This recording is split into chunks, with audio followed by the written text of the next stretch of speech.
Taman budaya dikelilingi bunga melati, harumnya semerbak dan menawan. Sebelum video pembelajaran ini kita mulai, izinkan Ibu Guru menyapa kalian. Assalamualaikum warahmatullahi wabarakatuh. Bagaimana kabar kalian? Semoga selalu sehat. Dan jangan lupa selalu menjalankan protokol kesehatan di tengah pandemi COVID seperti saat ini.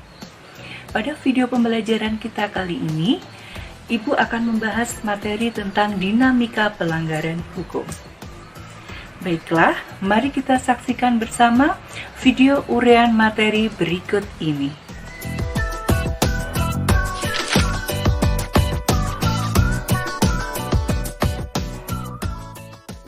Selamat berjumpa kembali anak-anakku dalam video pembelajaran PPKN. Kali ini kita akan membahas materi tentang dinamika pelanggaran hukum. Materi kita kali ini sesuai dengan kompetensi dasar 3.2, yaitu mengevaluasi praktek perlindungan dan penegakan hukum untuk menjamin keadilan dan kedamaian. Adapun tujuan pembelajaran kita kali ini adalah yang pertama, siswa dapat mengidentifikasi macam-macam sanksi atas pelanggaran hukum dengan baik. Dan yang kedua adalah siswa dapat mengidentifikasi bentuk partisipasi masyarakat dalam perlindungan dan penegakan hukum dengan baik. Baiklah, kita langsung pada materi inti ya. Perhatikan gambar berikut ini. Apakah ada yang tahu pelanggaran hukum apakah gambar tersebut? Iya, pinter. Ini termasuk dalam pelanggaran hukum atau kejahatan cybercrime. Biasanya cybercrime ini lebih dikenal dengan kejahatan dunia maya.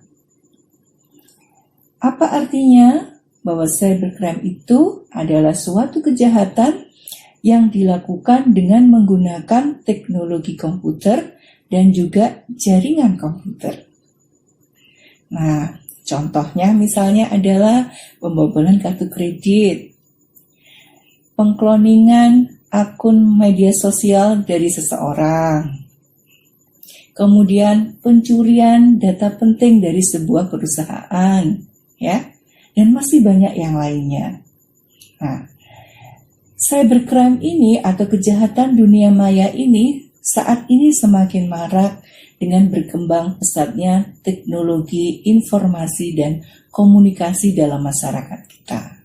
Nah, sekarang kita akan lihat suatu perbuatan itu dikatakan melanggar hukum jika dia melanggar aturan agama. Itu yang pertama. Ya. Karena di agama sudah diajarkan tentang berbuat kebaikan dan kita dilarang untuk merugikan orang lain atau berbuat kejahatan. Kemudian perbuatan itu sudah melanggar dasar negara. Dasar negara Indonesia bangsa kita apa? Pancasila. Jadi perbuatan itu sudah melanggar jauh dari nilai-nilai yang terkandung dalam Pancasila. Kemudian, perbuatan tersebut juga melanggar aturan norma sosial. Dan yang terakhir adalah perbuatan tersebut jelas melanggar konstitusi negara kita. Ya, bisa dipahami ya. Jadi pelanggaran hukum itu ada pada hakikatnya adalah suatu pelanggaran terhadap aturan agama, dasar negara, norma sosial, dan konstitusi negara. Bisa dipahami sampai saat ini? Alhamdulillah. Next. Nah, Setiap perbuatan yang melanggar hukum pasti akan mendapatkan sanksi, di mana sanksi ini harus diberikan kepada pelanggar hukum dengan tujuan agar pelanggar hukum tersebut jerah dan tidak mengulangi lagi perbuatannya. Nah, sekarang kita lihat macam-macam sanksi pada norma yang ada dalam masyarakat. Kita tahu bahwa di dalam masyarakat kita ada 4 norma. Yang pertama dinamakan dengan norma agama. Apa itu artinya? Artinya adalah petunjuk hidup yang bersumber dari Tuhan yang disampaikan melalui utusan-utusannya, yaitu Rasul atau Nabi yang berisi perintah dan larangan. Di sini, Bu Guru memberikan contoh satu adalah beribadah. Nah, sanksinya bagaimana kalau orang tidak melakukan ibadah? Sanksinya ini tidak kita dapatkan secara langsung, tapi sanksi itu akan kita dapatkan setelah kita meninggal dunia. Bisa dipahami ya? Oke. Berikutnya, norma yang kedua adalah norma kesusilaan. Nah, norma ini bersumber dari hati nurani manusia. Tentang apa? Tentang baik dan buruknya suatu perbuatan. Nah, contohnya adalah berkata jujur.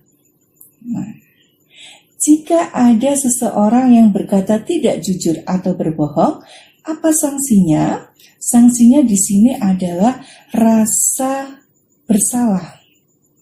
Juga bisa rasa menyesal. Bisa juga rasa malu. Ya? Nah, di mana sanksi ini dikatakan adalah sanksi yang tidak tegas. Kenapa tidak tegas? Karena hanya dirinya sendiri yang merasakan.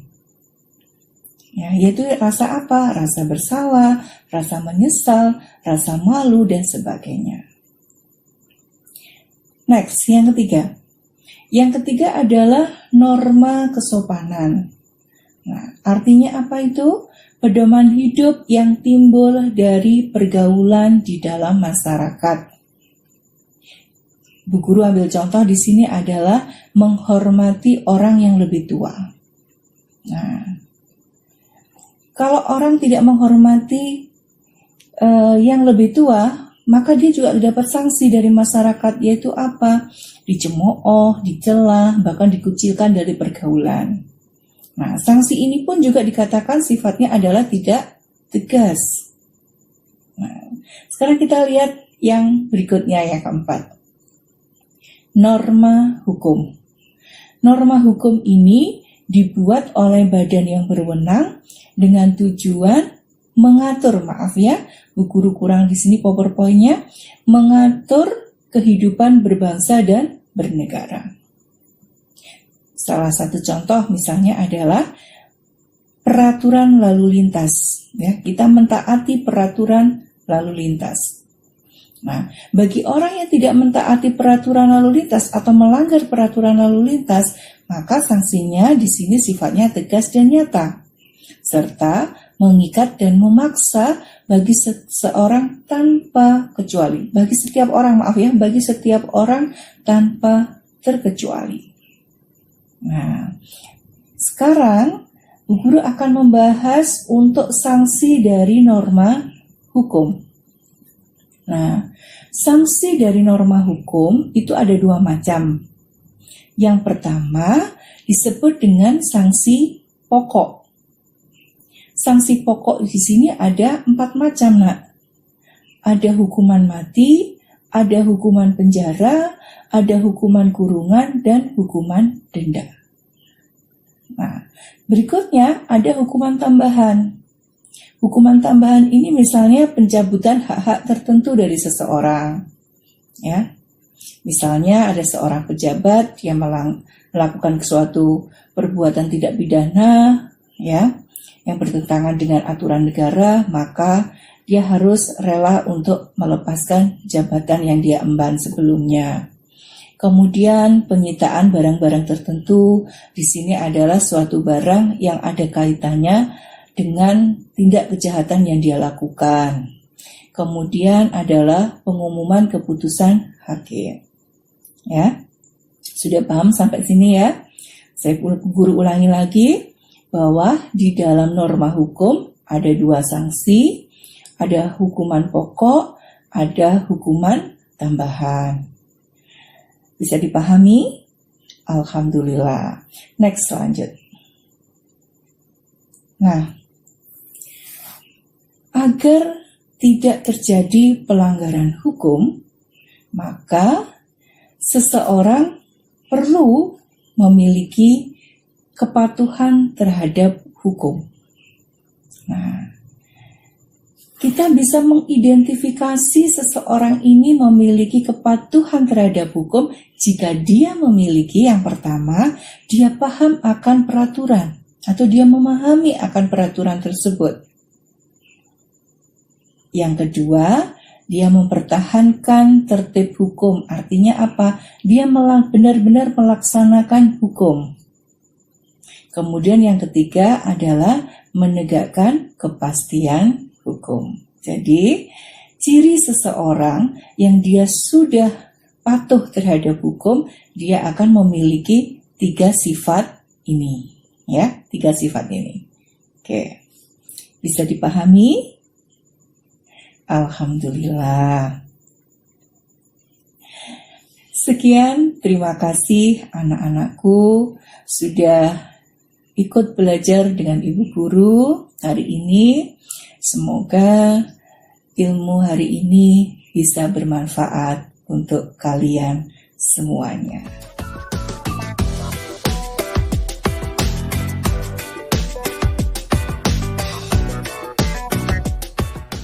Demikianlah video pembelajaran kita hari ini. Untuk tugas daring minggu ini adalah silakan Anda mereview materi yang sudah Ibu Guru jelaskan pada video pembelajaran tadi.